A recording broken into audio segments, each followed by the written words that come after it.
आज का हमारा विषय है देवनागरी लिपि की वैज्ञानिकता। अधिकांश व्यक्ति इस कथन से परिचित हैं कि देवनागरी लिपि सर्वश्रेष्ठ और सर्वाधिक वैज्ञानिक लिपि है। हिंदी सहित अन्य कई भारतीय भाषाओं को अभिव्यक्त करने वाली देवनागरी लिपि दुनिया की सर्वाधिक वैज्ञानिक लिपि क्यों है, आज इस पर चर्चा करेंगे। यह एक ध्वन्यात्मक लिपि है, अर्थात इसमें जैसा बोला जाता है वैसे ही लिखा जाता है। दूसरे शब्दों में इसके प्रत्येक अक्षर का जो नाम है वही उसका उच्चारण है। जैसे यहाँ पे उदाहरण के लिए देख सकते हैं, क का नाम उच्चारण वह उच्चारण भी क ही है, जबकि अन्य लिपियों में ऐसा नहीं होता है। रोमन लिपि में अक्षर जो है एच के लिए एच लिखा जाता है, परंतु उसका उच्चारण ह के लिए होता है। वैसे ही डब्लू और वी का ले सकते हैं, जैसे डब्लू और वी के लिए व उच्चारण होता है, इसी प्रकार जी का उच्चारण ग के लिए किया जाता है। केवल ओ के अतिरिक्त सभी अक्षरों का उच्चारण उनके नाम से पृथक है। यहाँ तक कि कई शब्दों में ओ का उच्चारण भी ओ नहीं होता, जैसे कलर को ही ले लीजिए। इसी प्रकार ग्रीक लिपि में अ उच्चारण के लिए काम लिया जाने वाला अक्षर अल्फा अ के लिए, ब के लिए बीटा, ग के लिए गामा इत्यादि अक्षर हैं। ग्रीक लिपि ग्रीक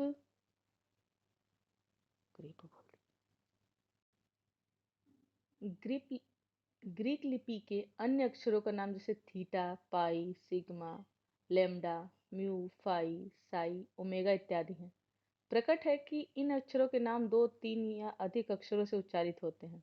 अरबी लिपि में अलिफ, बे, पे, ते से इत्यादि अक्षर हैं, जो भी एक से अधिक वर्णों से बने हैं। यही स्थिति भारतीय मूल की लिपियों में से इतर अन्य लिपियों की भी है। इसकी दूसरी विशेषता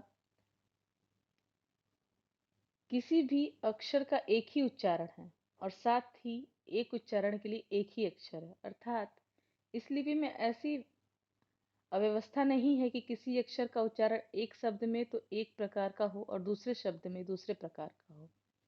इसी प्रकार ऐसी अव्यवस्था भी नहीं है कि किसी उच्चारण के लिए एक शब्द में तो एक अक्षर का प्रयोग का हो, दूसरे शब्द में दूसरे का प्रयोग हो। यह अव्यवस्था भी नहीं है कि उच्चारण के लिए एक शब्द में तो एक अक्षर का प्रयोग किया जाए, जबकि उसी उच्चारण के लिए दूसरे शब्द में किसी अन्य अक्षर का प्रयोग कर लिया जाए, अथवा एक ही शब्द में एक ही उच्चारण के लिए भिन्न भिन्न अक्षरों का प्रयोग कर लिया जाए। अक्षरों के एक समूह का सदैव एक ही उच्चारण होगा। उच्चारण के लिए रोमन लिपि में व के उच्चारण के लिए कभी वी का और कभी डब्ल्यू का अक्षरों का प्रयोग किया जाता है। यहाँ तक कि एक ही शब्द वॉवेल में प्रयोग प्रथम बार व के लिए, दूसरी बार वी का तथा द्वितीय बार ब के लिए डब्ल्यू का प्रयोग किया जाता है।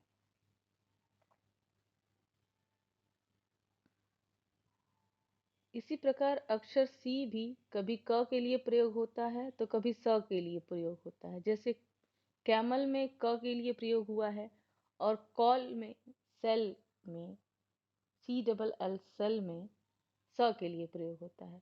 सामान्यतः CH का प्रयोग च के लिए होता है, किंतु केमिस्ट्री में CH केमिस्ट्री होता है।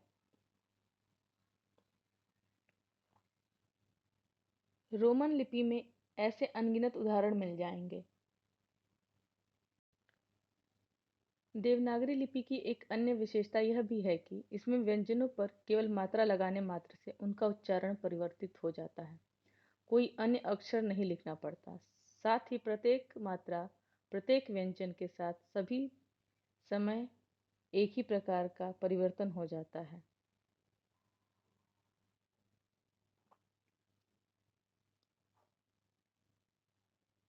देवनागरी लिपि के साथ ऐसा भ्रम कभी नहीं होता। देवनागरी लिपि में प्रत्येक अक्षर का उच्चारण होता है, कोई अक्षर उच्चारण विहीन नहीं होता। रोमन लिपि में लाइट ब्राइट में GH तथा नो और नाइफ में के मूक अक्षर है। देवनागरी लिपि की ये चारों विशेषताएं तो वास्तव में सबसे गौण अर्थात सबसे कम महत्वपूर्ण विशेषताएं हैं। इसकी वास्तविक मुख्य विशेषताएं तो बहुत ही अधिक वैज्ञानिक विशेषताएं हैं,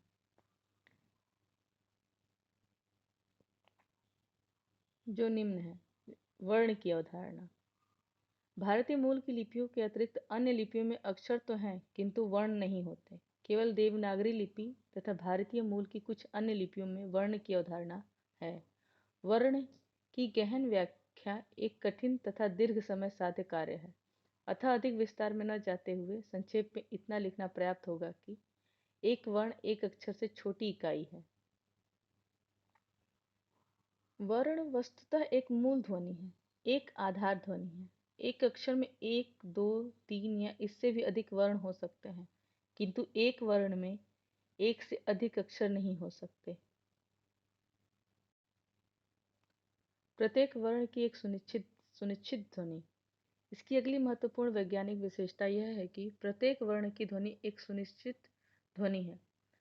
ध्वनि भौतिकी की दृष्टि से इसके प्रत्येक वर्ण की तरंग की आवृत्ति व अंतराल लगभग निश्चित होता है, क्योंकि वह उच्चारण में उपयोग किए जाने वाले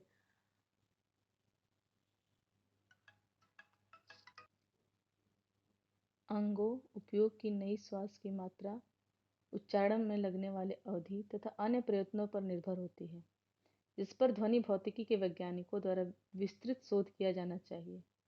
अपनी इस विशेषता के कारण ही श्रव्य संगणक एवं श्रव्य मुद्रक संगणक अर्थात केवल सुनकर मुद्रण करने वाले कंप्यूटर्स के लिए श्रेष्ठ लिपि है। सूचना प्रौद्योगिकी के विशेषज्ञों से इस क्षेत्र में विशेष प्रयत्न किए जाने की अपेक्षा है। देवनागरी लिपि एक अन्य विशेषता यह है कि इसकी मूल वर्णमाला में संस्कृत के समस्त शब्दों के शुद्धतापूर्वक उच्चारण की क्षमता थी, परंतु देश, आहार, जलवायु व अन्य परिस्थितियों के कारण अन्य भाषाओं में